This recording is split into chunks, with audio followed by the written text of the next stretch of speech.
how did you get a job to pay for this? Save enough money, make it to Florida from whatever piece of shit town you're from, not get hit by a bus, manage to put clothes on, get a passport, secure a passport, and then you get here and you're just like, hands off.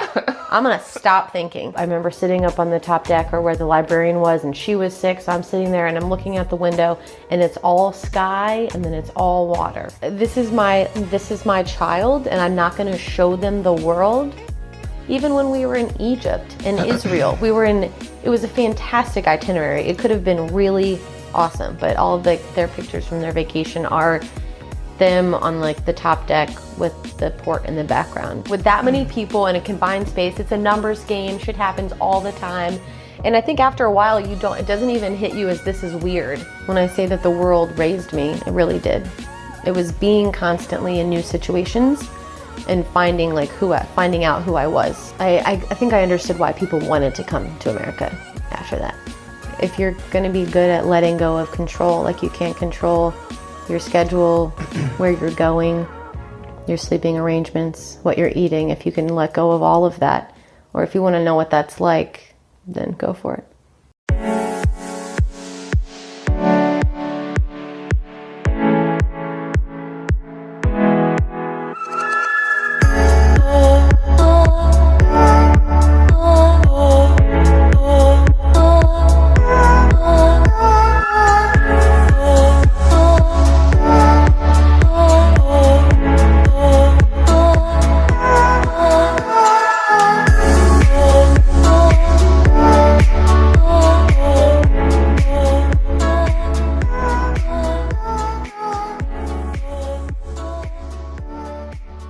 I would feel weird.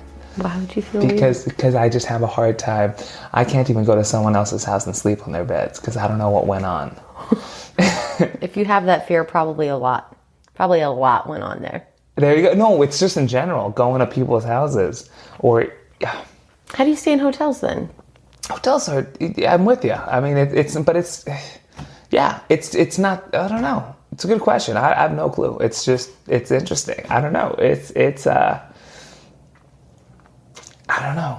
It's just, when I was a kid, I'll never forget this. Up until I was probably 13, 14, if you were my friend and you came over to my house and we were in my room and you sat on my bed. Oh no. Once you left, I took all the sheets off and did laundry. If you sat on my bed, like that, I would do that. Are you gonna like burn this chair later? Or that one? Are you gonna burn What would have happened if I'd like snuck a cheek onto that chair? Oh my god, the what? What if I had just like sat on it really quickly? What would you have done? You'd be like, you know what? I'm actually not up for this interview, so we should probably move it to another day. Are you gonna burn the chair? Yeah. I mean, I just assumed that other people had sat in this chair. It's like, it, unites us all that we share the chair germs. I don't know. That's also funny because you're in a lot of airports, and airports are the most disgusting place. It's I just need to turn that off because I'm hot.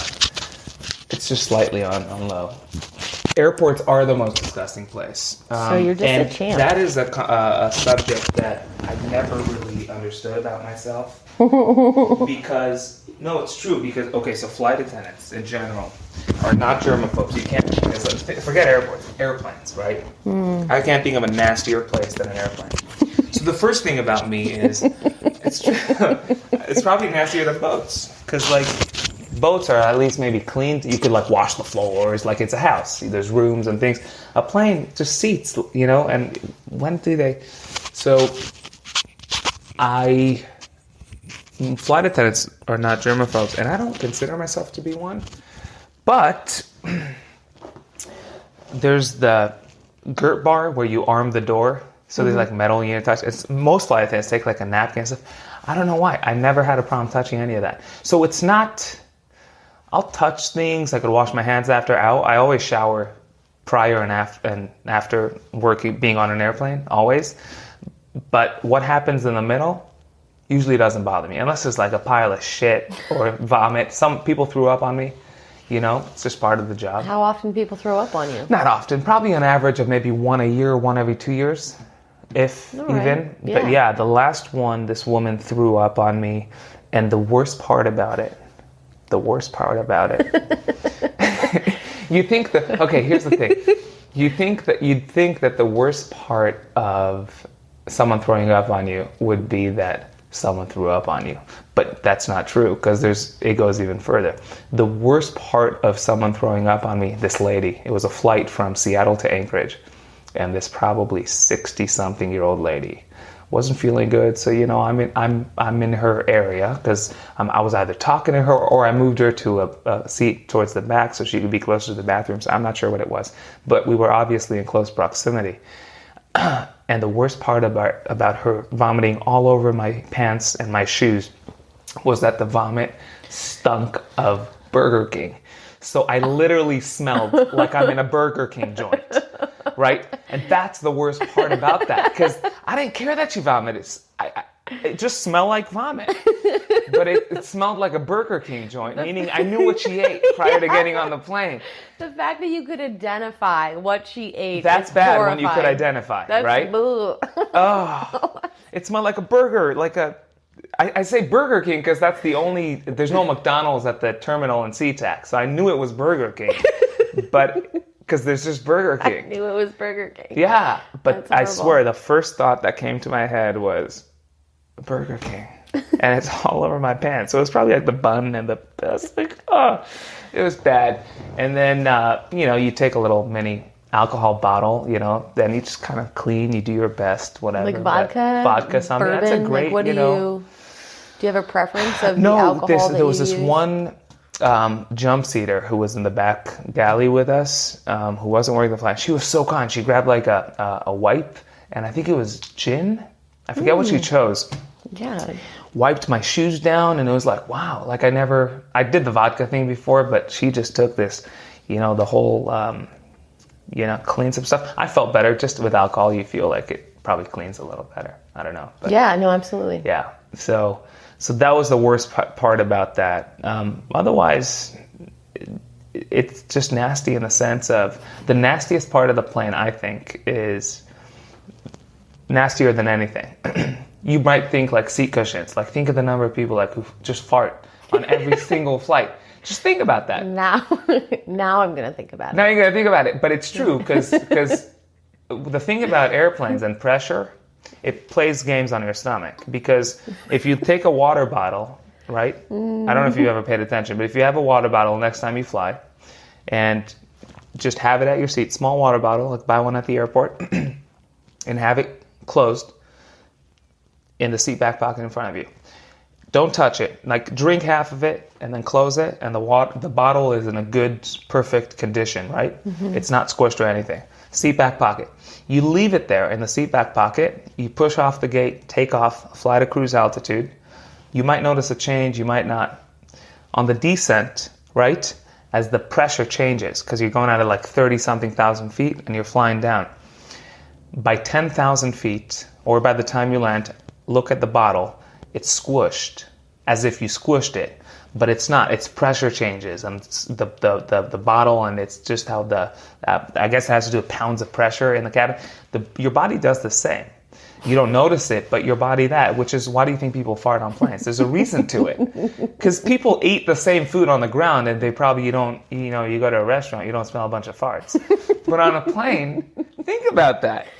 Now I'm fart. definitely yeah. thinking about it. So you might think the seat cushions are like the most nasty because people, yeah. But here's what I think the most nasty part of the plane is. The headrests. Oh. Think of people lean their heads. I don't care if your sweater touches the seat, right? Mm-hmm. But your head, it's an exposed piece of skin or hair of your body. Think of the germs on that headrest. And I could tell you firsthand, every single flight, there's not someone on every single headrest with a spray and a wipe wiping the headrest down. So if you get on a plane and you don't pull out your wipies and do it yourself, and you lean and you go to sleep, think on what's live things are in your head, right? Yeah. And then if you're someone who doesn't go home and take a shower after flights, Yeah. and you sit on your couch at home, like just think about these things. And it might, again, I'm always reminded, it might be crazy me who I might be the only one who thinks this way. But I can't see, I mean, it's true because everyone's heads are touching it and no one cleans it. Yeah, And I haven't it's thought leather. about like in that way, but working with kids for so long, I have a lot of hair and it would terrify me to be around lice. That would be... If you get some. Yeah, because it's so difficult to get rid of. And I just have a lot of hair. What's lice, the white stuff? Yeah, the little bugs. It's bugs? So They're what's bugs, man. what's the white pieces? Dandruff. Dandruff. Dandruff. What's that? That's just like a really dry scalp. You could get rid of that. Absolutely. And By- that's more a skin than hair problem. So you could get rid of that by showering? You would have to moisturize your scalp. Got So it. it's so dry that it's flaking off. Wow. So I think that you can like get shampoo and take care of that. Okay. But lice is the actual bug. And Okay. to get rid of that, there's special shampoo. You have to launder everything that you've been exposed to. And then you have to take a tiny comb and comb the bugs out. So that's why I'm like, nah, bruh, can't get near that. It sounds like bed bugs, but in your hair. Yes. Oh my God. Yeah. And every now and then, like if you have a kid at a school and there's one kid with lice, it can just, you So get like lice a is no-tone. are the bugs. Lice are the bugs. And dandruff is the skin. Yes, the dry scalp. And that's easy. Yeah. Because it's not like a living... Yeah. It's just kind of like moisturizing a part of your body. It's just unfortunate that it's in your scalp. Wow. So it'd be like having really dry, cracked hands in the winter. Oh my God. That's messed up. Well, now the next time I fly, I'll be thinking about my hair up against where everyone's gross You'll be head thinking is of that. You'll be thinking of Burger King vomits, if it happens. And you'll be thinking of people farting on the seats. Yes, on top of how I have to take a ton of Dramamine. Next time you walk down an aisle on an airplane and you smell like a spicy fart smell, it probably has... It might just be the person. I'm not saying it's that. It might just be the person, but the pressure has a lot to do with the body.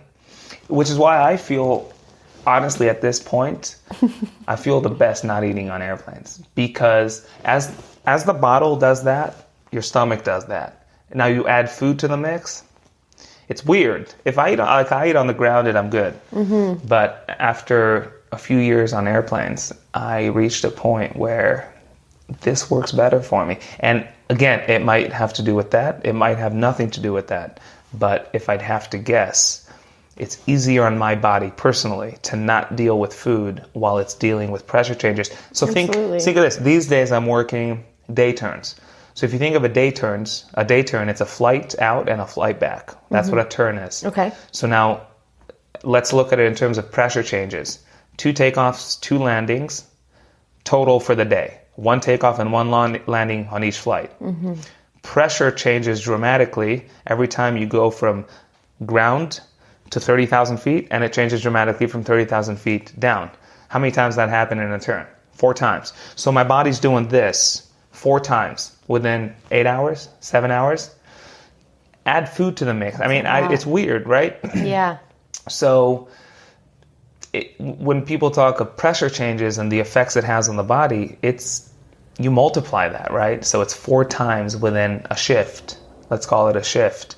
And that's, you don't feel it because it's not like a bottle where you can see it and actually squish. But if you were like a flight attendant and you'd be in the back galley, you see those bottles just doing weird things. And at first, or even the coffee bags, the things they're not the actual coffee bag because it could breathe. There's air because the water has to go through it. But the bags that the coffees are come in that you break open, those things are like sealed. You see those things blow up like balloons after we take off and get to cruise. You know what I mean? Yeah. On the ground, they're all like tightly that, and then when you get up to altitude, they're like big balloons. They barely fit in their drawer. So there's no reason it should happen in those things and not in our body, right? Because we're all physical. Sorry, what's the long-term effect of that? Or is it just your body? I have no idea. I'm not sitting here saying it's bad. I don't know. All I'm saying is it is. It's just something that's happening. Absolutely. Just, maybe it's good for the body. I don't know. I have no clue. But for me personally, not consuming food on airplanes, and I've been doing this for a good few months now. That makes sense. Completely changed how I feel on the plane. Because, again, I don't know if it's that cause, but I think it's because while my body's doing this, there's nothing like caught in the mix, right? Because I'm not eating. That makes sense. So just go to town, do whatever you want. Expand, whatever. That's my guess. I can tell you that. And I'm sure every there's car sick. Every vessel, I guess, if you want to call it, has different things that make seasick. That's something that I probably don't know what that feels like, but you do. And then there's airsick, which you do because you've been a passenger. But I was telling Katie, I was on a ship one time. I took a cruise from a city called Ashdod. I'm sure you've gone to in Israel. Yes. Yeah, because she was telling me she went there, in Haifa, and then I forget the other one. Ashdod. It's a funny story. When I was about 15, me and 3 other friends in school. This is Israel for you, 101. I spent some years living there. But it's so different. We were about 15. We wanted to do this cruise. We saved money. We had the little money it cost to do the cruise. I forget what it was. Now, to go on a cruise, you need time off, right? Because if you're like working... So we were like so stupid, or we were so, I don't know what we were. So we were like, instead of going like adults, you open a calendar and you look and you say, okay, when's the next week that we have free that we could go on a cruise or whatever. Like that's what you do, or try and get time off. We just said, oh, the cruise are those dates? Okay, cool. So we'll just leave school without telling anyone a day prior and just not think about tomorrow. So we just didn't show up to school. It was like a 5-day cruise to disappear to Turkey, Cyprus, Greece. Oh, I love that great. cruise. Yeah, and then back to Ashdod. And we had cell phones at the time, and obviously there's no service, and so I guess we turned them off. We came back to land. We turned our cell phones back on. We all had voice messages from our principal. We all got kicked out. It was like a week. We were just got, it was crazy. But that was the only cruise I've ever been on, which is amazing. I remember the food, like there's so much food, buffet. That was a huge part of the cruise, food. Like when it's food time, you go eat. And but I didn't get seasick. So the extent of what I know of seasick is that. So how is seasick and airsick different? How are they? Actually, I think that they're relatively the same. Nauseous? Yeah. It's more of like a headache. That's what hits you first, is that it's a weird kind of fatigue. And then you kind of feel like you're in like a fishbowl, kind of like being shaken up. It's just weird, unsettling. And then it is until it like really escalates that you're throwing up. And you usually feel bad after that. But for both of them, for me, it isn't that I get off of a plane and I'm fine, or I get off of a ship and I'm fine. It still hangs out. So on a ship that is going through Alaska and it's not that rough, totally fine. I can handle that. And I don't really notice I don't have any symptoms or any kind of off balance or equilibrium. We did cruise crossings from like Florida to England or Florida to Portugal. And there was one time Superstorm Sandy was also in the Atlantic Ocean, and everybody was sick. And so I remember sitting up on the top deck, or where the librarian was, and she was sick. So I'm sitting there and I'm looking out the window, and it's all sky, and then it's all water. And it's all sky, and it's all water. And it was so rough that every drawer behind me like slid open and hit me in the back of the chair. So it's like everything on a cruise ship, it has to be able to be locked just for things like that. Right. Just like an airplane. And everything, I think that was also the same time that there was a really big list in the night, and we lost a bunch of china, like a bunch of like dishes just. Wow. Yeah. But so I think what's bad about an airplane and a ship for me is that you can't get away from it. It isn't. You can't get away. You cannot get away. Like a plane could find better altitudes with smoother air. That's true. You're just in the water. You're just in it. And you can't... Interesting. I never thought of it that way. Well, so for Superstorm Sandy, it was 7 days. Like that? Yes. And it got better, I think, on day 5. But you're out and there's no harbor. There's nowhere to go. You're just in it. There was another time we were the water was crazy. We were around Brazil and we were on a small ship, which is worse. And we're around the equator, so it's hot. And then something happened with the air conditioning. So it was so hot in like the crew areas that we were all like sleeping naked with items from our refrigerator. It was so heat is like the number one thing that will make me throw up. Like being heat. Yes, being sick and then getting hot. Is it hot on the boat? Because we were in the equator, or because we were near the equator, because it was the summer. Actually, it was December, so no summer air conditioning? there.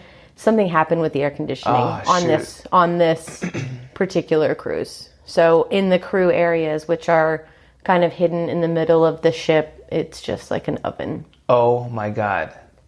So that was one of the times. So you slept with the cold fridge stuff? Literally. I had a bunch of water bottles, chocolate. I don't know. It was just like naked and you just... Oh my God. There was nothing you could do. You can't open a window. How do you live in Seattle with no air conditioning? That doesn't... It's not. There's only like a few weeks. Yeah. That's true. There's only a few weeks that are... Then you just have fans and windows. I don't know. Wow. Tough it out. But yeah, seasickness is real. That's crazy. And you never got used to that, because I'm sitting here thinking you'll get used to the plane stuff. So you're saying 4.5 years, you didn't get used to it? I think I did. I would get used to it while I was on a contract and then go home. And then if I came back and went somewhere, I'd have to start over. Yeah. And then I've tried all of the acupuncture and the wristbands and the things behind your ears and Dramamine and all of the other antiemetics, the things that help you not throw up. And there was one, they have a pack of them. They have them everywhere on the ship because a lot of people get seasick. And I didn't read the dosage information on it. In my very first repositioning cruise going from San Diego to British Columbia, I took 2 and I didn't feel better. So I took 2 more, and they recommended dosage is to start with a half. Oh my God. And I blacked out. I don't remember that day. Like I worked, but I don't know. You don't remember? I don't remember that day in my life. That is scary. That is so scary. You hear of all these stories of people take like things to go to sleep. What they called? Like, what's this known one that makes people do crazy stuff and not remember? Like Ambien? Ambien. You've heard some stories. We all have. Yeah. That's scary. People, who sleepwalk and do stuff and they go don't driving. remember. Yeah. No, it was the same. That is messed up. But that's on me. I should have read the dosage information. I thought it was like a Dramamine, but no, it's not. Wow. It's hardcore. Wow. Hardcore. Man. So what do you think we should tell people about boats? Ships. There's a clear difference. There are boats and then there are ships. A ship is a boat that can carry another boat. Look at you. I never simple. knew that. So a ship is a boat that could carry another boat. And a boat, is that like dictionary stuff, or is that just what you think it is? What do you want it to be? What do you want? I think that's just the simplest way. A ship is a boat that could carry another boat. I like that, which is true, because there's a lot of like small boats on a ship. Do you guys ever like drown and you went swimming and you thought you'd die and you prayed and you were saved? Did anyone ever drown? Did you have crazy emergencies? Yeah, we did. So, give me a crazy story. A crazy story? I was once on a contract where someone disappeared. And you guys weren't docked someplace? We were not docked. It was a crossing. So you're at sea for days. Someone disappeared. And then there kept being sightings. And someone's like, no, it's fine. Like, I just saw that guy. Turns out there was a twin. Wow. And one of them had committed suicide. Wow. So there were a few suicides while we were out. Now let me ask you this. I don't know how high that sucks, man. That would have a big toll on me. I actually knew someone. Okay, I don't know if we should talk about it in this, but it's a little down, but it's true. I knew someone. Not well, but I knew someone. That's the suicide thing, man. It sucks because I still haven't figured out why or how it plays mental games. And even if you don't know the person, I'm sure the fact that someone of your passengers jumped off would have a toll on you. But you didn't know them. But it still does, because it's such an idea. I knew someone, I was working concierge work at these residential towers in Vegas years ago. It was like smack on the strip. So like, the Aria Hotel? Yeah. Okay, so there's hotels, and then there's like these towers. So it's like, you think it's a hotel, but it's condos people own. And you could imagine just, Vegas, the strip. You could imagine the clientele that lived there, right? It's not your good Christian 10 kids type of families. And it's not. And anyway, sad story. So when I say knew her, I mean, I was like working the desk, and I knew her by name, and she used to come in and out. We chat maybe a few minutes when she was waiting for her valet car, things like that. Didn't really know her well. I think she was a stripper. That's what she was doing. And she had a daughter, which was sad. Oh, really sad. And, as with anyone in life, right? You meet them, you meet people, most people, and there's this whole smiley front, right? Things are this and great. How you doing? Good to see you, the whole thing. And one day I show up to work, and this probably in her late 30s. And one day I show up to work, and capiche, kaboom, she turned the lights off.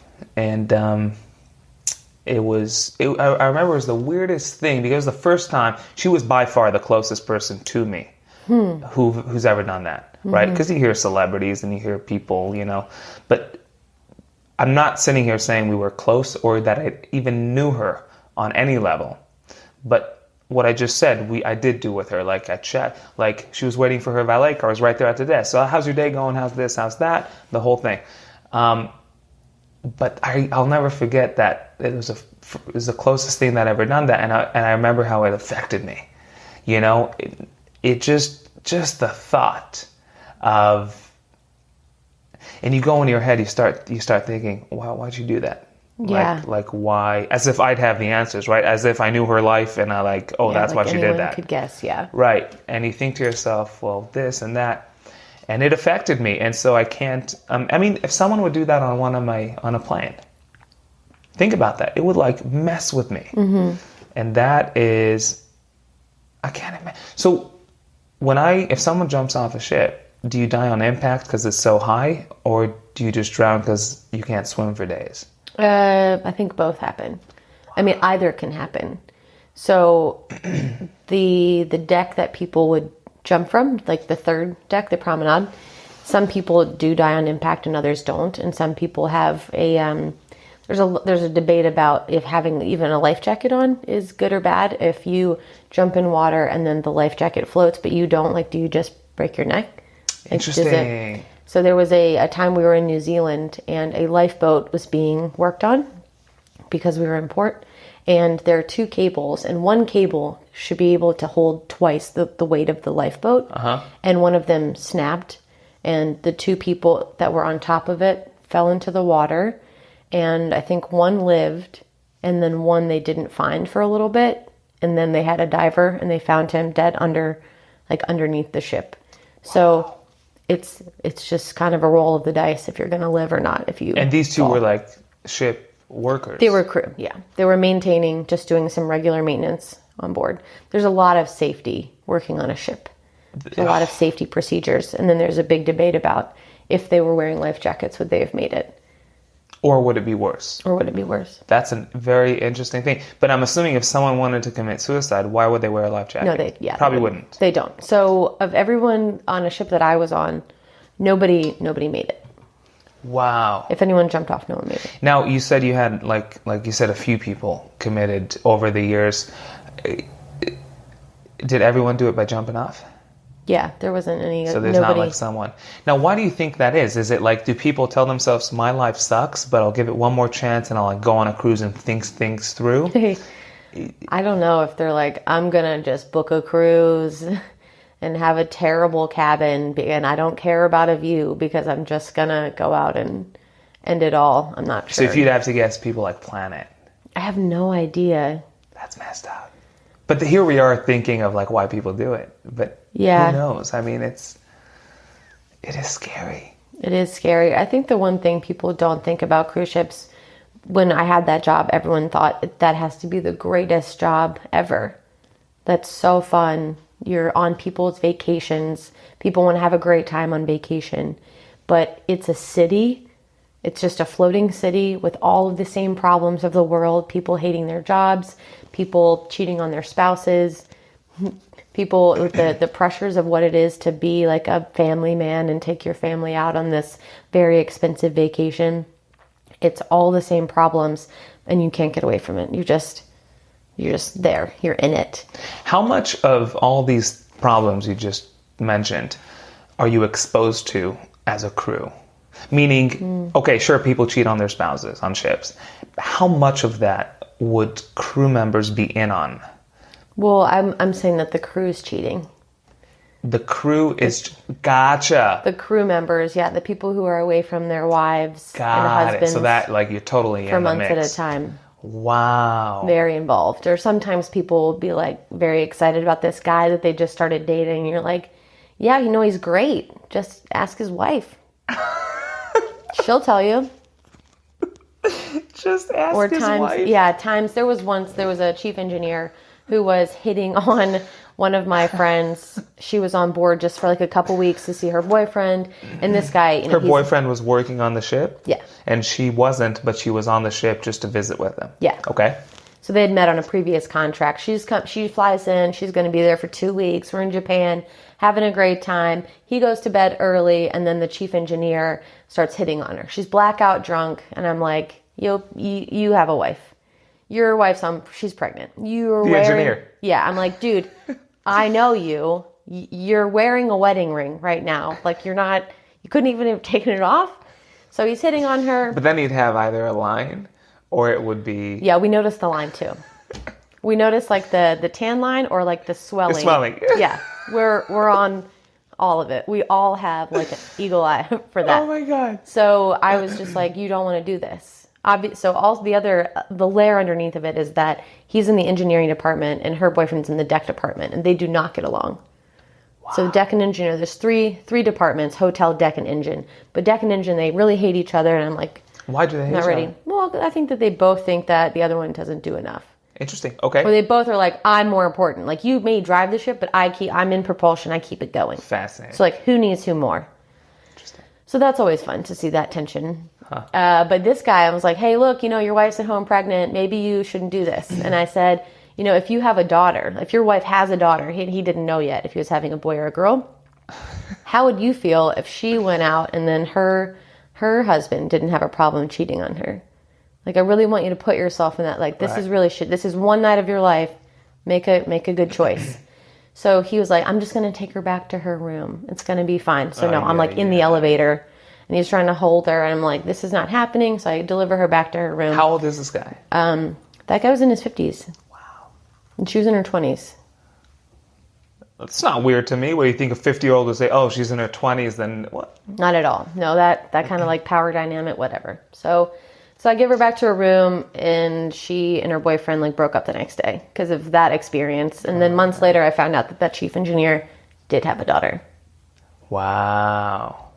So I bet, again, you don't strike me like the naive type, but I bet that the cruise ship environment you were on, I mean, hypothetically, if we both knew a naive person and we wanted to transform, you know how people say, if you want to become like an adult or a man or whatever, go to the military. They'll shape you up, right? Like the military has taken on that stigma of it's this machine, like pizza machine, the oven. They put you through one end and you come out the other end. This whatever. It's a conveyor belt, right? Mm-hmm. Listening to like cruise ship stuff, talking to you, talking to Katie, it sounds to me like, boy, if there's a naive person and you want to make them not naive, meaning you want to open their eyes to like, here's how the world works, but don't tell anyone. Yes. Put them on a cruise ship for a few years. Absolutely. Did it do that to you? Absolutely. because I had this really inflated view of marriage and fidelity and relationships. What do you mean by inflated? I just thought it was really reverent and honored and really special. Okay. And untouchable. It's very touchable. Interesting. So I think now, is it touchable, or are there some people who allow it to be? Because marriage and married people, humans, are two very different things. You're right. Right? You're right. So the concept of driving and human beings driving are two very different things. So what do you mean by inflated? You use the word? I guess I thought that people really respected marriage. So you were talking about the humans. Yeah. Okay. That this is a really special bond, and they, people have exchanged vows and they respect that and will honor that above all else. And then other people not in that marriage, they're married. I will respect this bond and those promises. Not BS. Yes. BS. I couldn't agree with you more. So that was one thing. Even sometimes guest entertainers who are famous people would be on board and with their wife and kid and go hook up with a cast member. Absolutely. It's kind of like if you're famous, you're a target and someone just wants to check it off their bucket list to have some random hookup with someone. So I think that the naivete of the world, I think marriage was really destroyed for me. Vacation, there's no real magic around a vacation. People are real people, and I'm kind of there to set up, create this false happy experience for them. And just the world in general, traveling, seeing slums, being in a place that is so beautiful and rich, and then the behind the scenes of that is extreme poverty and exploitation. So you, once those 4.5 years were up, you pretty much called bullshit on most things you thought were a certain way in life, and you found out to be, you know what the fascinating thing is? And I forget who it was, I was listening to a speech. He starts a speech out with saying, nothing in the world, which is so true, nothing in the world on the planet we live in is the way it seems to be. Nothing. Not people, not governments. He was, I think, talking about governments. Not people, not governments, not cruise lines, vacations, not people's lives who we know, whether it's our friends or neighbors. Nothing, either for better or for worse. Mm-hmm. Usually it's for worse, right? Because if someone, and I'm saying usually it's for worse, because if you were a billionaire, right, you would probably be driving a car that would make something in my brain go off and go, oh, she has money. You probably wouldn't be driving a 94 Corolla. Probably. But you could, right? And so, but then there's people who don't have money and drive a nice car. So that's for the worst. But if you were driving a Corolla as a billionaire, then your life would be for the better. But again, it's very rare that the way someone comes off is the actual way that things are. For good reason, because if we were to wear our lives on our sleeves, no one would talk to us, right? I mean, to an extent. Do you think that everybody's like a piece of shit in a nice outfit? I don't think everybody's so that goes into this whole, and this is a whole other thing. It's a whole other conversation. And I think what's going on in the world today is proof of that. Mm-hmm. What's this movement called? The YouTube movement. This whole the Me Too movement. I think we've gone to a place where I don't need you to sexually assault me in order for me to come out and say you did. Hoo-hoo. That's the world we live in. Because, and here's why, and I heard someone talk about it, and it's so true. Us sitting in a room right now together is enough for probably you, because you're the female, to go out and say, no one knows what happened in this room, right? So I think, so anyone has cameras. You could shut the cameras off. Yeah. But I think when you say, are everyone a piece of shit in a costume? I think we live in a world where we could so easily paint people to be that, whether that's the case or not. I think that that's kind of what vacation is. I think that's what cruise lines are. I think that people want to be treated a certain way and they have to pay for it. That's fascinating because It's all theater. It's all theater. It's all theater. It's all bullshit. Nothing's real. What is real in the world? There's nothing real. I could answer what's real. Yeah.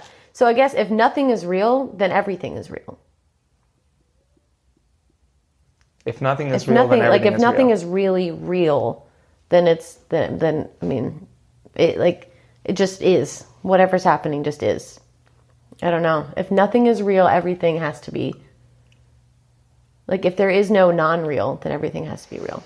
But maybe, obviously, everything is real in the sense that it's physical and you can touch it. So a boat is real. A ship is real. Mm-hmm. The crew on the ship are real. Mm-hmm. The food being served on the ship is real. The money I paid for the vacation is real. Mm-hmm. The amount of time I'm away from home on that vacation on the ship is real. It's time. It's hours, right? The fuel the ship is burning is real. The captain on the ship is real. Everything is real, but yet you're saying none of that's real. So I guess what we really mean is the way the people paying for this vacation want to be treated and the way they end up being treated by the crew is an act. So what you're saying is people could either treat you a certain way from respect or because you paid. And if you pay, it's not real in the sense that you couldn't give any less of a shit about the people you served on the ship, not because you're a bad person, just because you're there to make a paycheck, they're there to get their drinks served a certain way, mm-hmm. and you both juggle around each other making that happen. Yeah, it's a manufactured experience. So there are lots of rules that we had to follow. One of them being, if you're walking past a guest at 15 feet, you have to make eye contact and smile. 10 feet, say hello. 5 feet, engage them in a conversation. Is that the training you guys? Say that again. Yeah. So it's manufactured in the sense that you're not left up to your own devices to treat to roll out whatever your version of customer service is. It's not up to you to do that. No. There's a standard for this is how you treat people. And no matter how awkward it might feel for you inside. Yeah. And that's what they told you. So you guys were the opposite of Southwest Airlines, where individualism is promoted, and actually, at Southwest, it's like show who you are, which is it works for them. But yeah, this was more of a product. This is your hair and makeup need to be a certain way. This is your uniform. It's not acceptable for you to have any glitter glue on it. It doesn't matter that you worked in the morning and you don't have time to do laundry or change. You have to have your name tag on the left side with a good photo, and there's a template. Did you feel like you were just not even a person? You were just a thing? After a while, I felt like a name tag. I would really hate my name tag. Wow, because your name tag was more important than who you were. Yes, and also the accountability that comes with a name tag. Like, having your name isn't necessarily to be helpful to other people. It's so that someone can identify you if you're being a real asshole. But no. But even take it to the good side, right? So, for example, when I go to Costco, they all have their name tags on when they're swiping my thing, mm-hmm. and when they hand me my receipt and I'm done, right? I've never met you in my life. You just scanned my food. Yeah. You just scanned the stuff, and you hand me my receipt and my Costco card. And right before I leave, and I feel so cool doing this every time, and it's coming from me, right? I know this to happen. Yeah. I go, hey, thanks, Whitney, as if I knew you since I was 4, but none of, you just have a big fat name tag saying Whitney. Mm-hmm. So it's so true. America, right? We live in a country where, oh, thanks, Whitney, we're best buddies, but it's just because Whitney's right there. Right? Mm-hmm. How many people would take the time to, if Whitney name tag wasn't there, to say, hey, what's your name? Oh, Whitney, hey, how's your day going? Awesome, thanks so much. I'll see you next time. Thanks, Whitney, bye. That's real, and that's completely fake, but I'm guilty of doing it all the time. I sound so cool saying, hey, thanks, Whitney. Why do I do that? Because your name tag's there. So I think even if you take it to the good end of things, when you serve someone a mimosa on a ship, mm-hmm. they'll go, hey, thanks, Whitney. Are they I just feel that it's an easy out, and it adds to the fake. I just feel that way because I think it just like it's there to increase the intimacy. It's like a false intimacy. It's a false intimacy. Yeah. That's my point. It's just really part of the game. theater of it all. The theater. Of the manufactured experience. So I'm assuming the only real thing on the ship was your interaction with the children, because children are real. Yeah, they're brutally honest. Brutally honest. Yes. Was that a breath of fresh air after dealing with adults who are brutally fake? Yes. I think the worst part about it, though, is when you had a bad parent, and at the end of the day, you had to send a sweet child home with a bad parent. One of my worst experiences was a woman who, she had sailed with us like a year before, 1 year, and went ashore, she got drunk, she got left behind, and she was the only parent sailing with her daughter. So her daughter, who's 4 at the time, had to stay with other people, and it was Christmas. So it's Christmas Day, she's missed the ship, but the layer underneath of that's worse, is she sailed with us then the year after that. So I was actually with her, and her daughter has PTSD and a fear of abandonment because her dad went away to war in Iraq, died, and never came home. So whenever her mom is late, she has like that fear kicks in where like, why is my mom not here?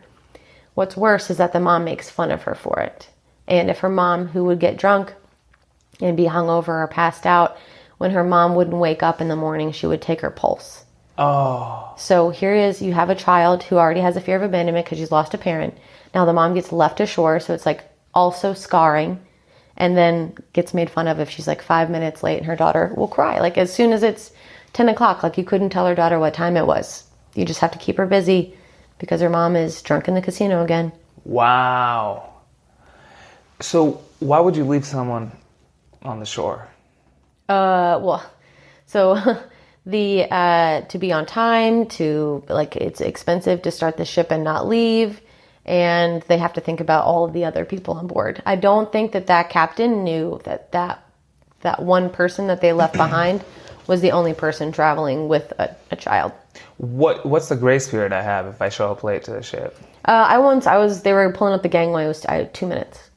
That's it. Yeah, I get that, because no if you leave room. here late, you'll show up in New Zealand late, and if you show up in New Zealand late, it's a trickle. I get it. Yeah, and you like pay taxes when you pull into a port. I don't know if there's like a fine if you don't leave on time.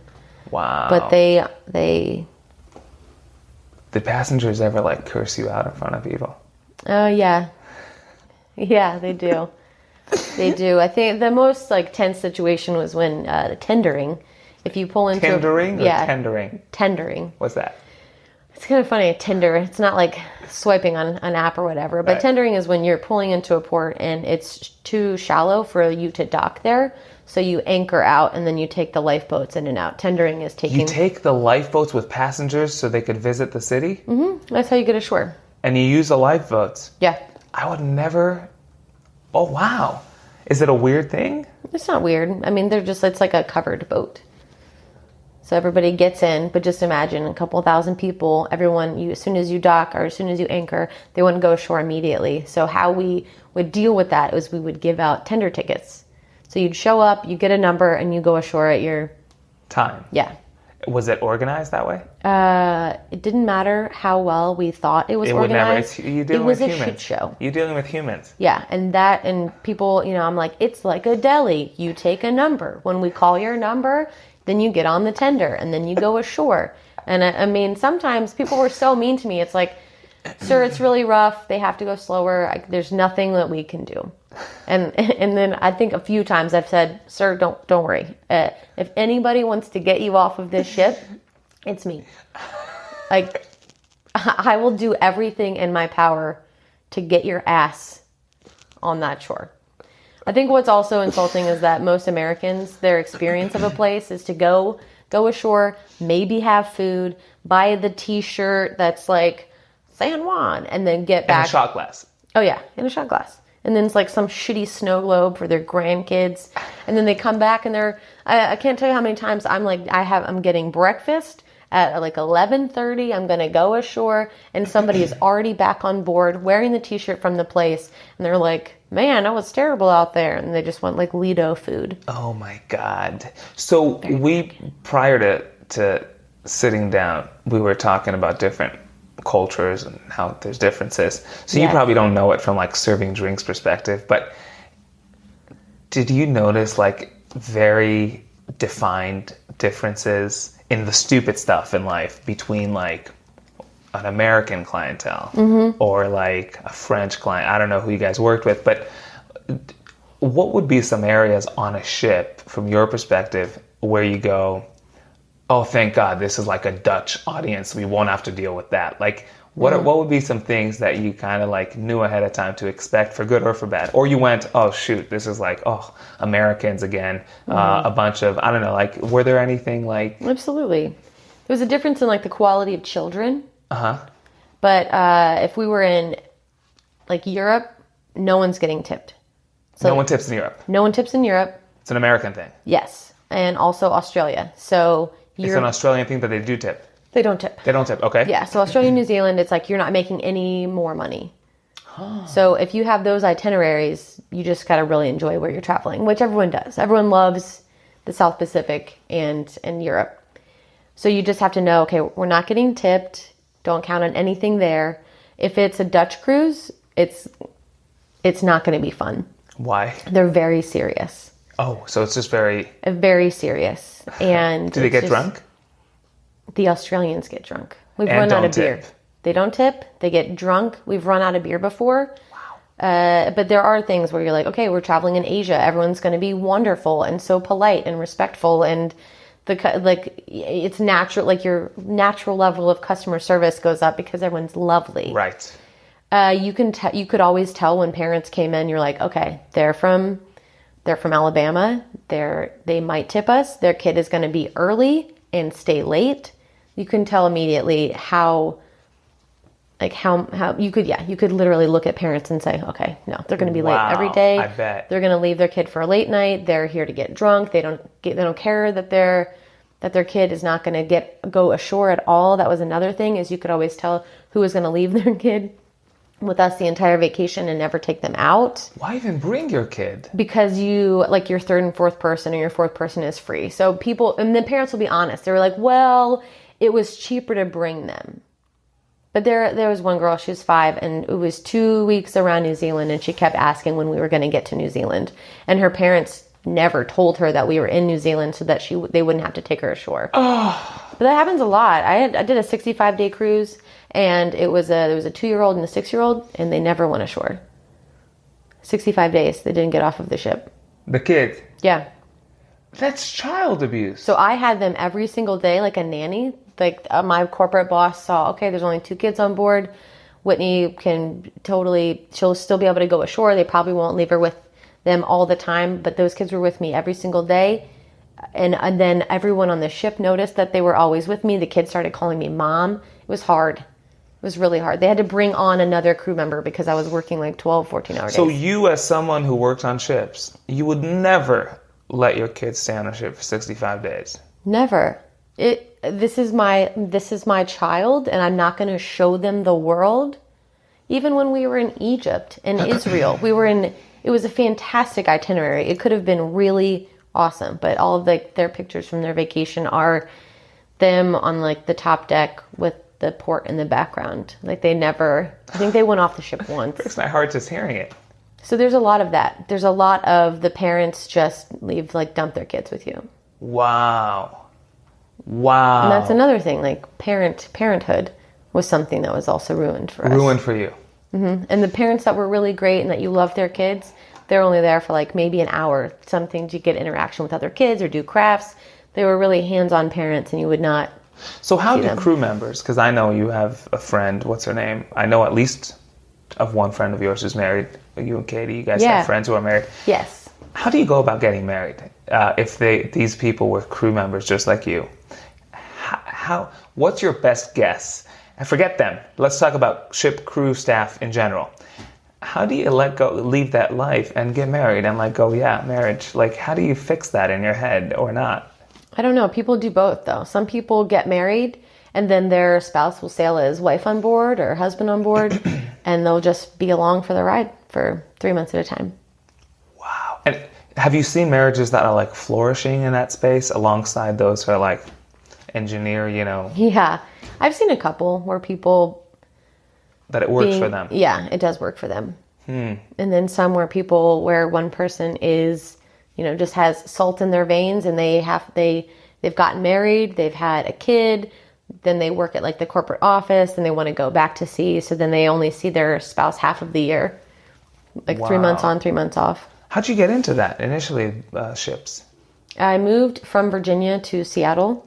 I looked at companies based in the area, corporate offices like Nordstrom, Microsoft, Holland America was one. So you were not someone who, since you were 5, said, I want to work? Not a chance. Were you on cruise ships prior to that as a passenger? Never. I've never been on a cruise as a passenger. Wow. So that's a complete, jump in the water. Total. In the dark. Absolutely. And learn how to swim. Yes. Wow. Trial by fire. Interesting. It was literally, I applied, when I applied for the job, I had worked at a Boy Scout camp, so I had experience with youth. I heard you did that. Yeah, I did. So I had experience with youth, so looking at companies based in the area and just like what did my experience line up with there. And then I didn't even have a passport at the time when I applied. I applied for the job, applied for a passport. I updated my application when I got a passport. I had a phone call.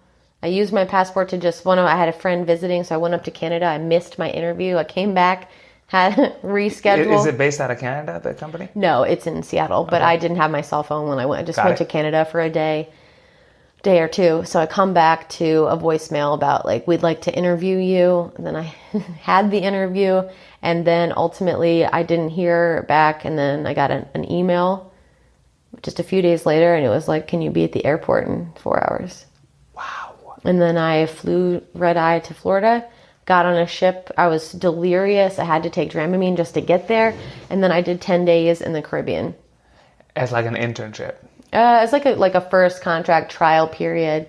Let's see how it goes before we give you. And then it's like you don't get enough sleep. It's completely disorienting. You get lost on the ship all the time. You're like late to work. You're like, I don't know, every now and then you like get trapped in an elevator, stops working. It's a comedy of errors. And after that 10 days, I didn't hear back from them until March. So because I worked with the kids, spring break, summer holidays were the times that they needed people. Wow. And then 4.5 years after that. Yeah. Holy cow. Would you ever do it again, or you put your time in? I don't know. Do you miss it? I miss elements of it. And it was you got used to stuff. Hilarious. Every day I think I miss the stories. I miss, with that many people and like terrible guest interactions and the drama among the crew members, I miss that something was always happening, that there was always a story. Interesting. So we know this to be true in the aviation industry. Human beings behave differently at altitude. Do human beings behave differently at sea? Sir, they turn their brain off. Are you ready for a story? Go ahead.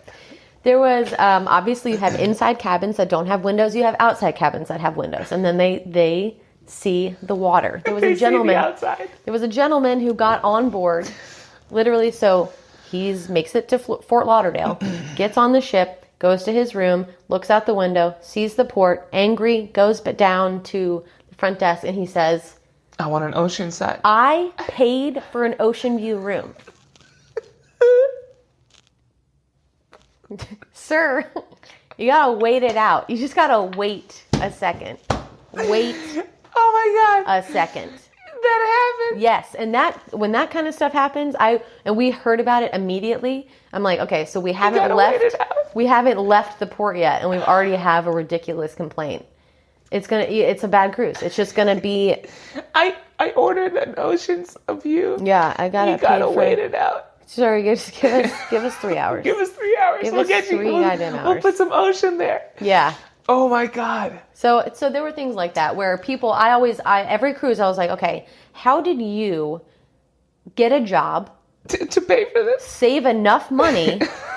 Make it to Florida from whatever piece of shit town you're from.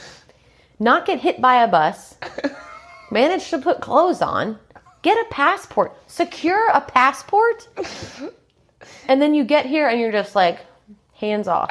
I'm going to stop thinking. And that's kind of what it is. It's like we feed you, we take care of all we'll do your laundry, well, you can go down to the desk and give us money and we'll charge it, or we'll just charge it to your room. You say you want to go on this tour. We'll just say, be here. We'll put a sticker on you So you're and like a we'll child. just literally, yes. Wow. Yes. The parents were, that's what, like, they're the worst.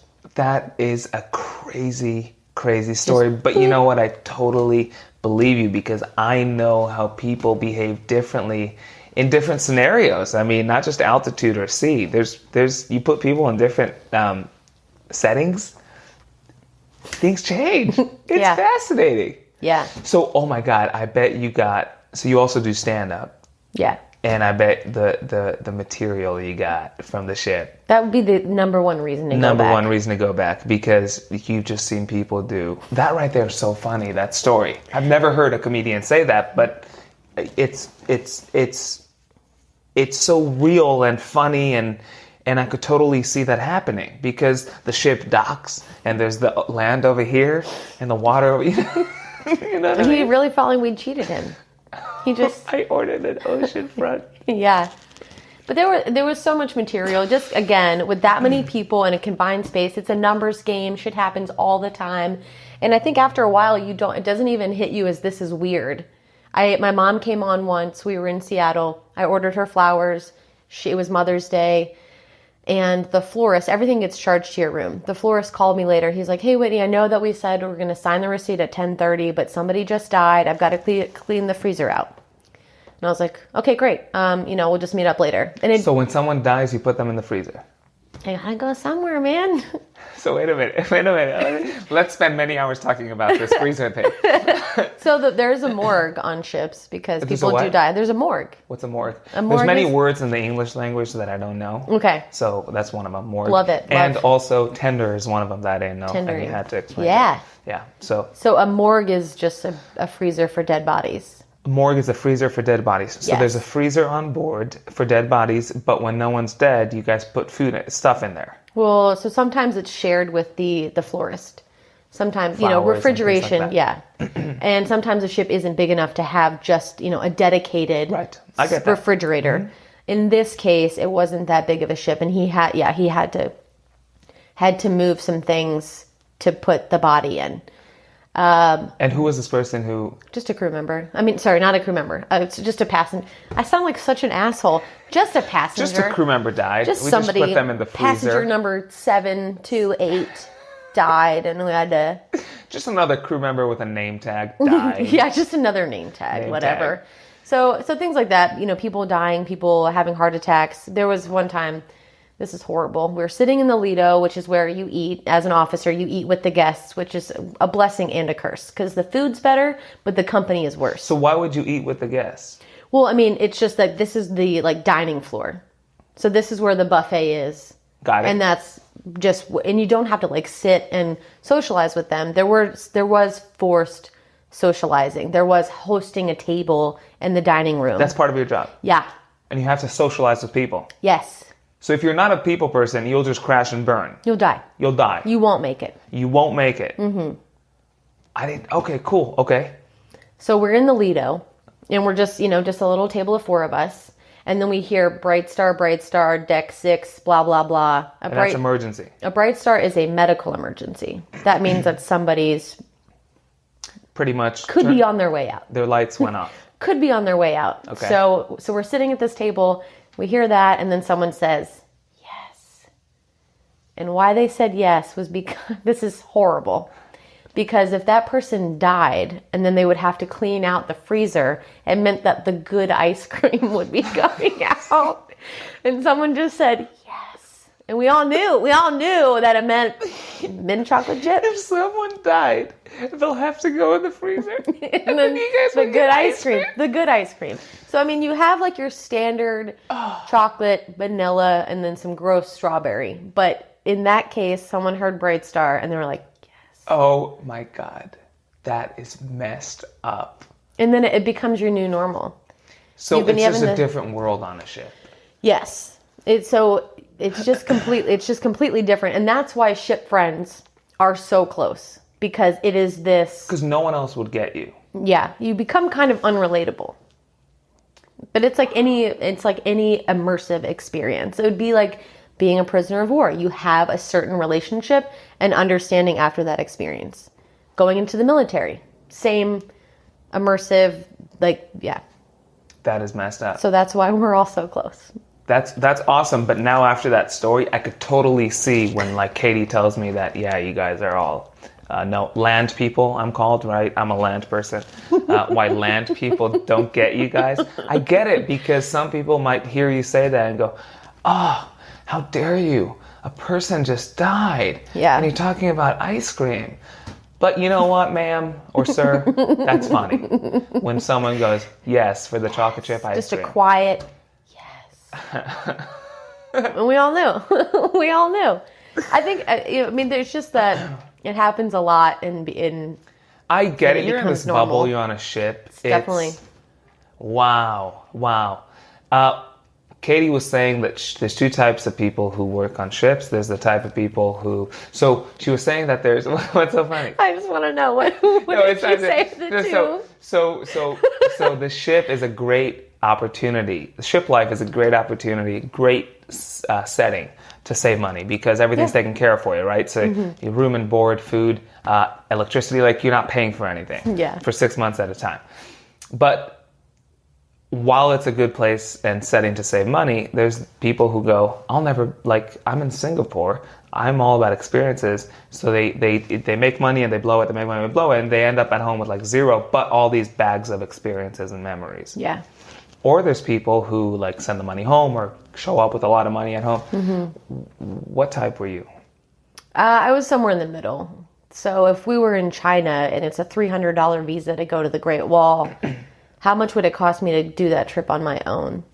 So you were the type that you were all about experiences and memories, but you didn't turn your brain off like that guy who asked for a oceanfront room. Yeah. So you approached it with like thought. You said, if I wanted to do this while not here and now, it would cost me $2,000, but here and now it's only $300, then it might.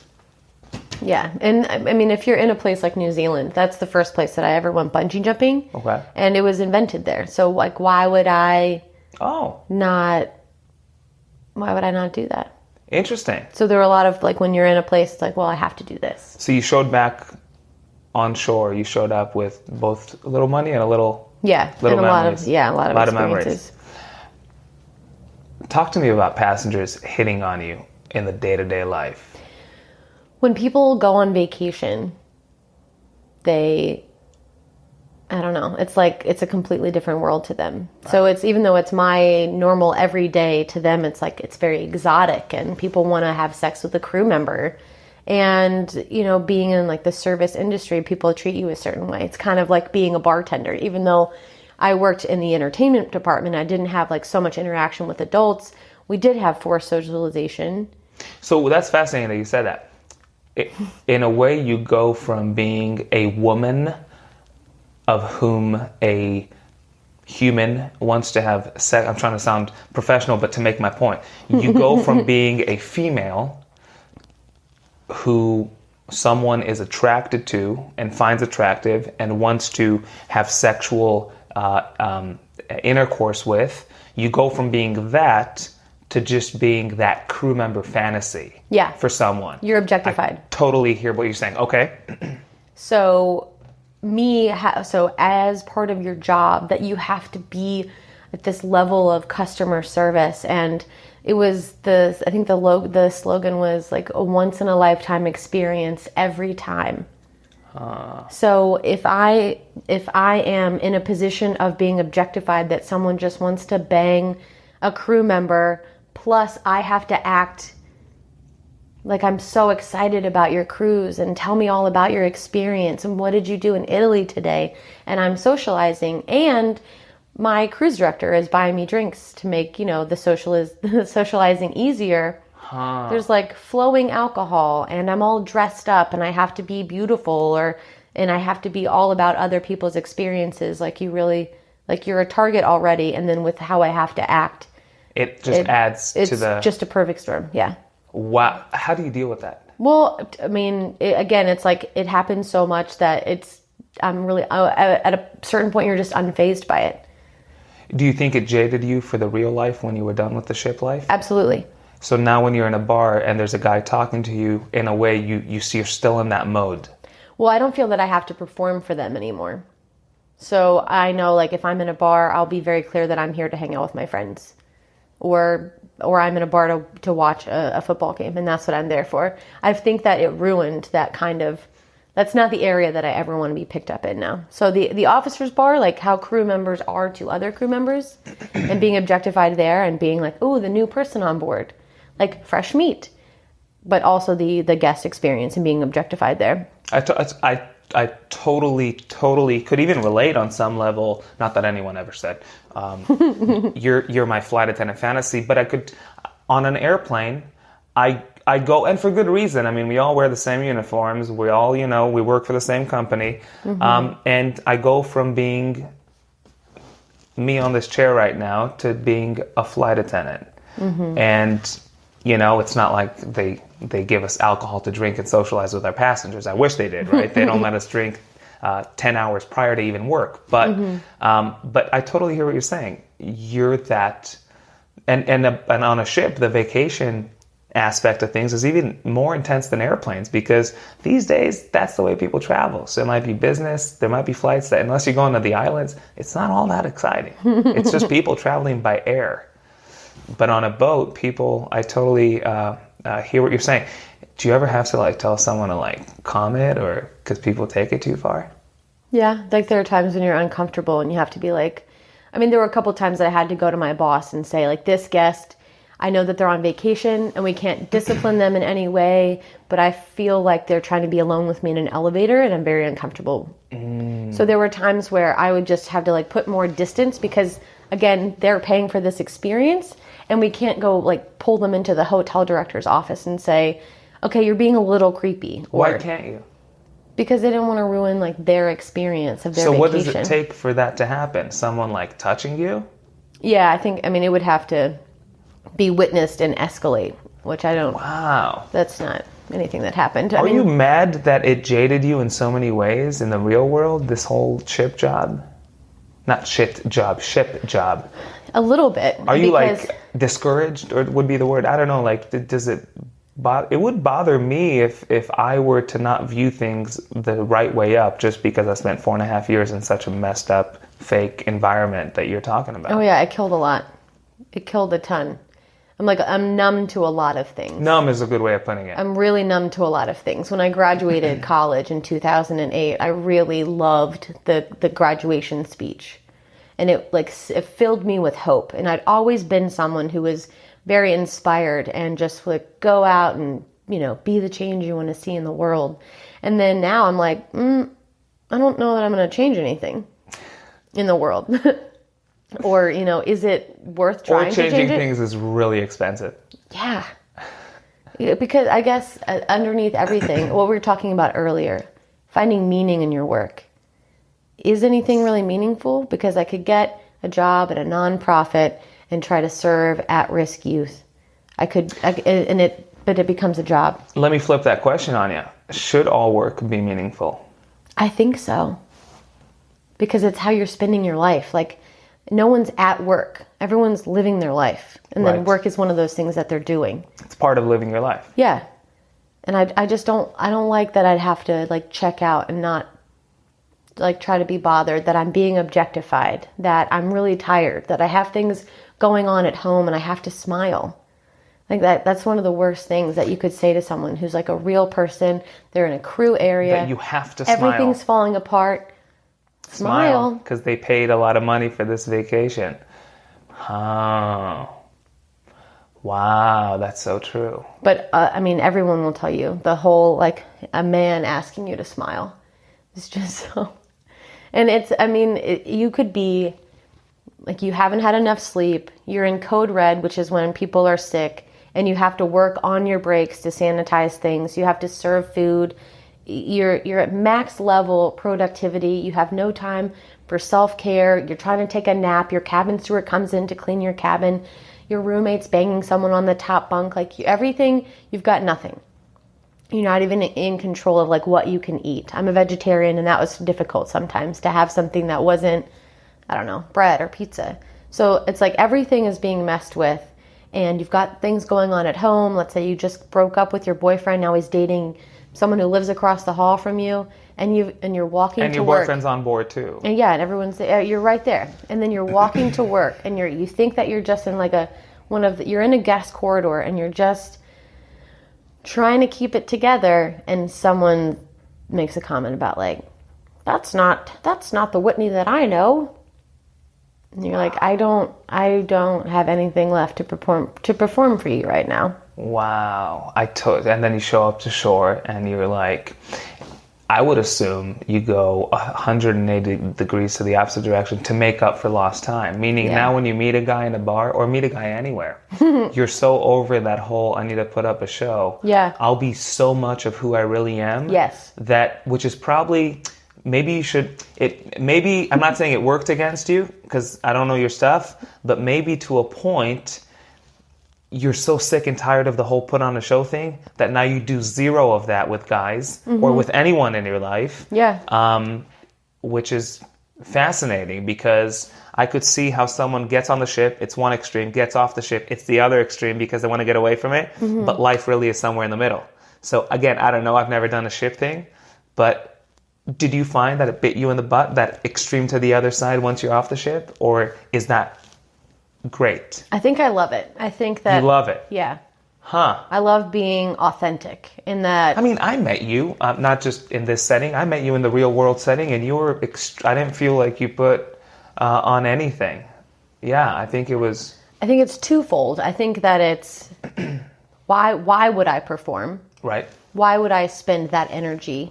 And that I am enough as I am. Like, I don't think that people ever think that they're enough. But I'm going to live my life that I'm enough. And I don't have to. The other thing about cruise ships is that you're like a puppet and you're doing this experience for other people. But I'm a person too. And I get to have my experience of being alive. On a contract, it's kind of like you give that up, that you really are here to just make dreams come true and create that once in a lifetime experience. But I just don't feel like I want to be in a place where I'm not a person. Right. So we were talking prior to sitting down about, my job and what I do, how the money we make and the actual work we do is insanely, the money we earn is insanely high for what we do. Yeah. I'm assuming you wouldn't apply that to looking back, knowing the person you are today, how it changed the way you see things, or even the work on the ship. I'm assuming you wouldn't say the same about the money you made on the ship versus what you had to give of yourself. Yeah, it definitely didn't add up. No, it didn't. But also it created who I am now, which I like who I am. So maybe it was worth it in the way of like an accelerated school of life. Traveling the world really raised me. Were you sheltered, like coming from Virginia? Probably, yeah. You didn't travel a lot? No. I mean, I've seen all 50 states. And by the time that I worked on cruise ships, I'd probably seen 30. Huh. So there was a certain amount of... I think that traveling inside of the United States is very safe. I think that you don't really know who you are as a human being until you don't speak the language, till you can't read signs. You don't know how much money is worth until like you're being a blonde woman in Northern Africa. Till you're a target. Like, you really don't know. Are you a target as a blonde woman in Northern Africa? Mm-hmm. Why? Because it's exotic. Huh. I was in Tunisia. That was probably my scariest experience of feeling like maybe I was going to be kidnapped. Because you were the most different there? Mm-hmm. So it sounds like the places you're the most different, you become a target. Mm-hmm. Also, people had, I think that this was after seeing the movie Taken. So, like, I was very vigilant when I was out. I never carried a purse. I didn't try to be ever alone or isolated. But I still did, like, countries that I felt safe in, like Norway, whatever. I did do a lot of exploring by myself. But there was a distinct difference of being in Northern Africa. And, I mean, like, I stood out in Asia, obviously, and people would want to get pictures with you or touch your hair. Wow. Because you're just really different, or you're in small villages and it's just not what they're used to. Uh-huh. But people were mean to me. They would be like, I have this one ring that I always wear, and someone would be like, is sex good with your husband? Is sex good? But it's on the wrong hand. Yeah, but it didn't matter. Just people would just like say uncomfortable things to you. It's like the shitty English that they learned from TV. Like that's what I don't know. I was just objectified immediately in Northern Africa. And that was probably one of the times when I felt like, how do people get kidnapped? And I got separated from my tour intentionally. So you're escorting a tour. I'm the last person to make sure that no one gets lost. And I remember like the doors closing in front of me and these guys talking to me, and I'm in a market. No one knows that I'm there. I don't have cell phone service. My tour guide's left. Like I don't know how to. Yeah, there were just times where it felt like where I was definitely feeling unsafe. Did your time in all these countries where the money was different, you couldn't read the signs, you were objectified, people wanted to touch your hair, and you didn't take your purse when you went out. Is time in that type of setting and environment, did that, sure, it shaped the way you see the world. Mm-hmm. How much did it shape the way you see America? How much did it shape the way I see America? I would say that it changed. I think I understood why people wanted to come to America after that. Were you probably you didn't have any way of comparing things, so you couldn't even go there before. But yeah. Once you realized that, you were like, "Oh, God, we have it good." Yes. Gotcha. Do you think that's valuable for every American, or yes. Do you think you do? I do. I think that it's really important to be grateful, to not be like to know that contrast. But it's really important. It's very important to be grateful and not to be arrogant about like this is the best country in the world. It's like, why do you even feel that? You've never left. You don't have any other experience. So you're saying someone who's never left shouldn't say it's the best country in the world, but someone who does leave and they come back, they probably will forever be grateful to live in the best country in the world, and they should say it?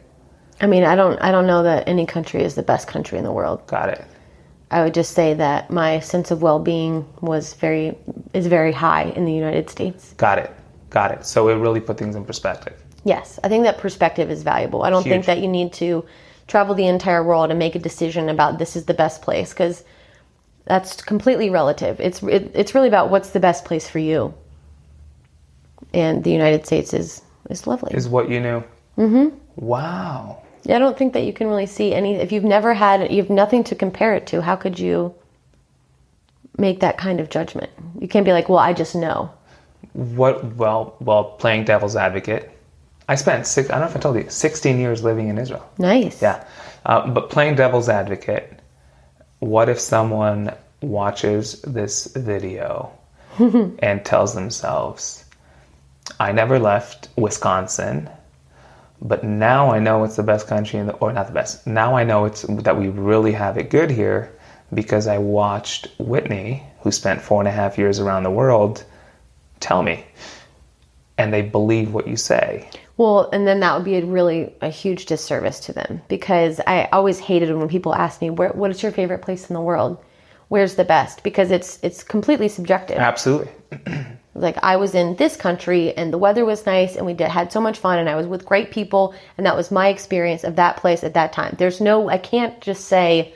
That's true. Maybe that Wisconsin kid will go to Northern Africa and fall in love. Yeah. Right? And no one wants to touch their hair. Yeah.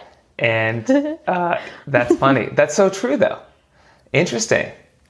You can't nail a place. You can't wrap it up. Travel is huge. It does give you perspective in or outside the U.S. I think just leaving your neighborhood, Absolutely. Your city.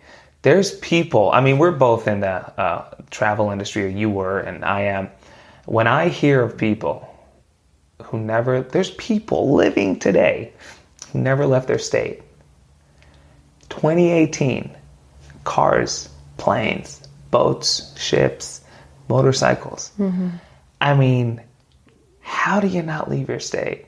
And I'm being generous by saying state and not city. Mm-hmm. State. It's just hard for me to comprehend. I not leave the country, which is still a little hard because, yeah. I mean, most schools you go to will fly with, especially if you made the basketball team, right? You'll be flying places. You might go to Canada. You'll play or whatever. But yeah, that is definitely something that I don't understand. I think, I mean, I don't want to hate on people for not traveling if they don't have the money or they can't figure out a way, but you don't meet all of yourself if you don't ever leave your... You don't meet all of yourself. If you don't ever leave your comfort zone. Huh. So not all of yourself is where you're at. Definitely not. You got to go meet it. Yeah. Fascinating. Well, it's that you have to like be in a different environment for it to... It's like maybe someone doesn't know themselves as being a confident, vigilant individual. Until you put yourself in that situation. Until you're in Istanbul and you're like, all right, so there are riots and some terrorist action right now. And then like, who are you? Like in that moment. Fascinating. I never thought of it that way and I love it. I love what you just said. You don't, say it again? You don't meet all of yourself. Until you go places. Wow. So you never know you're terrified of public speaking until you get on the stage, or you never know that you're not terrified of public speaking until you get on the stage. Yeah. You could think and guess. I love that. So, wow, I love that. So I think that when I say that the world raised me, it really did. It was being constantly in new situations and finding out who I was. Wow. Like who am I really? Because we all think that we're, like superheroes, or we're in our minds way too much. Oh my God. Thoughts are lies. If there's one thing, if you were to tell me, Yoel, you got your whole life, right? Whatever my life consists of, I got my life, I got my body, I got my whatever I have. Take the whole thing and say, Yoel, today's your lucky day. I'm going to give you a switch, like a light switch. Yeah. You could take it around with you. And that switch, and this is nuts and crazy, but I always use this thing when I talk about my mind and my thoughts and my brain and my thoughts. If you were to give me a switch and say, Yoel, it's your lucky day, here's a switch, you carry it in your pocket, and you got to tell me what that one thing will be, but I could program it to where this one switch will control any one thing you want in your life. It could be your fear of public speaking, whatever you want. The one thing, if I'd have to choose, it would be to shut off my brain. That's my biggest enemy, and that's, again, did me and does me wonders. I love it. I mean, our brain is great. But there's times where it's my biggest, if I could shut down one thing, it would be that. Absolutely. At some points in my life. And so our thoughts, I'm with you. I mean, our thoughts they could be great. I mean, geez, every great thing around us was started as a thought. I mean, thoughts, we'd be nothing without them. But boy, that's true, you know? I think thoughts destroy way more than they create. Oh my, living in our heads. That's crazy. And our experience of our life isn't like, I had such a great day today because I thought all these great things. No, it's that you have a shitty day when you think all these shitty things. Yeah. And why is that? Why don't we have great days by thinking good things, but we have shitty days by thinking shitty things? They're all thoughts. I don't know. I think because we're at the end of the day, like we really want experiences. Like you really want to feel something, and thoughts aren't feeling. But we have like a natural inclination, like as human beings, to stay alive and survive, and we like to anticipate bad things to like try to head off actually experiencing them. Does that make sense? Like I'm going to prepare myself for it to be shitty because I'm going to protect myself because I don't want to be vulnerable. I don't know. But we will. Our thoughts could just ruin anything. Yeah. I could sit all day with you, but what would you tell someone out there? What would you tell yourself flying to Fort Lauderdale for the first time? What would you tell yourself if you could sit with yourself again at the airport? What would you tell yourself? I would say yes to everything. Say yes to everything. Say yes to everything. Did you say no to many things? I would think I was really timid. I think that I was really in my mind about how this experience was going to be. And I tried to make it something that it wasn't, rather than like the world letting the world show me what it is. So you would say let go and just exist and experience and take things as they happen. Yeah. Fascinating. I would allow a lot more like ease in my life. Wow. You would tell that You would say yes to things. Is this for everyone? Would you say anyone out there who goes, I want to work on a cruise ship, and they're halfway decent with people, right? Is this like something that everyone could find a good time in, or we use the term crash and burn, or are there people that shouldn't even try? I think that if you're going to be good at letting go of control, like you can't control your schedule, where you're going, your sleeping arrangements, what you're eating, if you can let go of all of that, or if you want to know what that's like, then go for it. And if you want to open your eyes and not be a naive person anymore. Yeah, if you would like to destroy all of your naivete in one foul swoop. If you want to never view marriage in the same light, go work on a cruise ship. It'll shake up every belief that you have. Every belief that you have. It'll challenge every value. It'll change who you thought you were. Maybe you won't. Like maybe you'll get out there and you'll find out that you're exactly who you thought. Wow. But it changed everything. Everything. So going on, you had no idea what to expect. I thought it was just going to be a job. Just a job. Crew members go to sleep at night, wake up, go to work. Mm-hmm. And 4.5 years in, here we are. I'm a completely different person, probably. You're completely a different person. Yeah. I would pay to have met you a year prior to going on that ship. I would, because it would be so interesting to... I think you're great. I think you're a great person, but it would be interesting to see you in a naive version, right? Because you're so not that. You're so, and I think stand-up has a lot to do with that, right? You can't be a naive and a stand-up person because you got to be so in touch with what's happening overly to the point where you can be sarcastic about it. Mm-hmm. But if you're naive, you can't get there. It's like, because you don't get the joke. But it would be funny to see the naive, not that I think you ever were. I don't think you ever were naive. I think I was. It just doesn't strike me in that way. Do you want to do a little stand-up? Tell me a joke. Tell you a joke? That's. I mean, I have a horrible joke that I've never told about working on cruise ships. You never told? Wait a minute. Is this a joke that you wrote? Yeah, of course. So you made it up? Yeah. Why would I? I don't tell other people's jokes. I love it. Okay. So the joke was just people would always ask me, what is it like to work on a cruise ship? And they're like, I'd really like that experience, but I don't want to leave home. I don't want to actually go and leave my house. So I told them, well, it's like working at a nursing home, because all of our guests were old. They were all really old. And was it really? Most of them, yeah. Most of them were old? Because we had exotic itineraries. So longer itineraries, and the people that are retired and the people that have time and the money to do it are usually older. So it's kind of like a floating nursing home at times. But the joke was just, and I wrote this at the height of being over customer service. You were just people, I have a scar on my hand because I was running to deliver programs to housekeeping, and the lock of the door scraped my hand, and so I was bleeding. And I was running with the programs, and I'm just trying not to bleed on them because I can't reprint them, and I have to make this time crunch. And a woman stopped me to ask me some bullshit question. So I had to angle my arm so that I could bleed down my arm and not get it anywhere. And she was like, "Whoa, that looks like it hurts," and then kept asking me something about her cruise, or what's the show gonna be tonight, whatever. And it's I think it was right after that. I'm like, I'm bleeding in front of this person.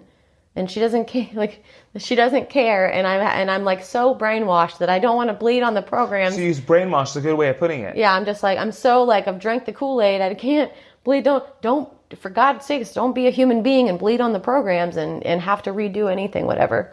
So that was the height of this. They don't really care at all. I'm a person, so I just bled down my arm, and she can see this, and I'm just. Oh my God! But I made it to housekeeping. So brainwash is a good way of putting it. But even that, I have a hard... You don't strike me as a person who would even allow herself to become brainwashed. Or you use a word, drink the Kool-Aid. Yeah. You don't strike me as someone who drinks the Kool-Aid. Not anymore. Because you're too smart. Yeah, I'm not anymore. But you did. I did. So just the joke that I wrote was, People want to know what the experience is like working on a cruise ship, but they don't want to leave home. So I just tell them, get a job at a nursing home. You know, it's the same clientele. You have the same routine every day, but it's a lot more satisfying because you actually get to see them die.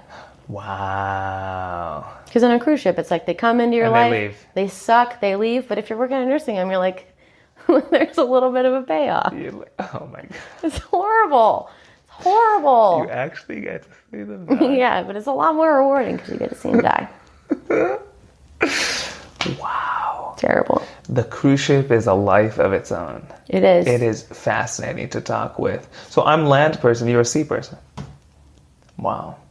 Fascinating. There's so much but yeah, man, this is awesome. So what would you tell people to get into it or not? I mean, you said a lot.